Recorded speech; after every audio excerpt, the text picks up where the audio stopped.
Hello, welcome back to the reading of the poem of the Man God, written by Maria Valtorta, Volume 3, Chapter 391, Part 1. At Masada, 25th February 1946. They are climbing up a very steep hill towards a town, which looks like an eagle's nest on an alpine crest.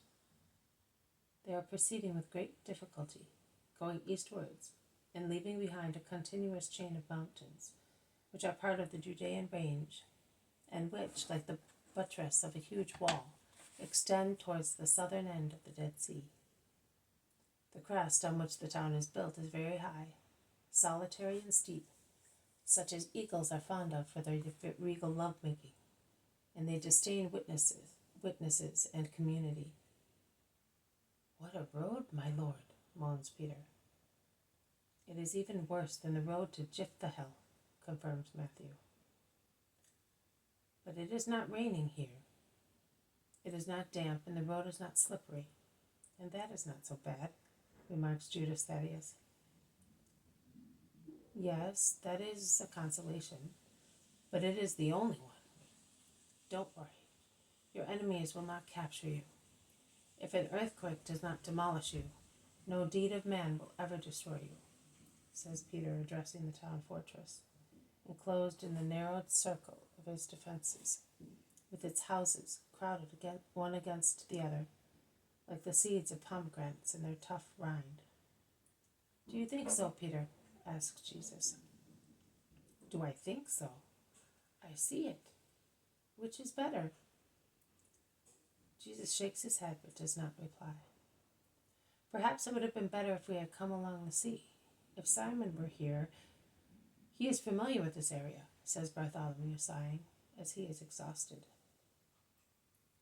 "When we are in town and you see the other road, you will thank me for choosing this one. A man can climb up here, although with some difficulty. A goat can hardly climb up the other one," replies Jesus. "How do you know? Did anybody tell you, or—" "I know. In any case, Ananias' daughter-in-law lives here. I want to speak to her as first thing." "Master, will there be no danger up there? Because we cannot get out in a hurry here, and if they should chase us, we will never see our homes again. Look at those fearful precipices and the sharp rocks," says Thomas. "Be not afraid. We shall not find another En-Gedi. Only a few towns are like En-Gedi in Israel. But no harm will befall us.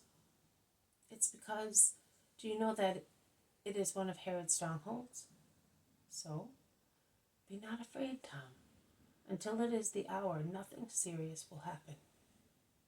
They proceed, and they arrive at the not very attractive walls, when the sun is already high, but the height moderates the heat. They go into the town through the arch of a narrow, gloomy gate. The bastion walls are huge, with frequent towers and narrow crenels. "What a trap for game," says Matthew. "I am thinking of the poor wretches who had to carry all the materials up here. Those blocks, these iron plates," says James of Alphaeus. The holy love for their fatherland and independence made the weights light for the men of Jonathan Maccabee. Wicked selfishness and the fear of the people's wrath imposed a heavy yoke, not on subjects, but on people worse than slaves, by the will of Herod the Great. It was baptized in blood and tears. It will perish in blood and tears, when the hour of divine punishment comes.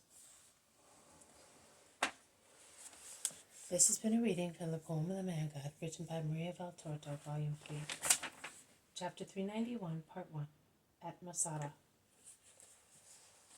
Thank you for listening. I will see you tomorrow. May God bless you, and may peace be with you.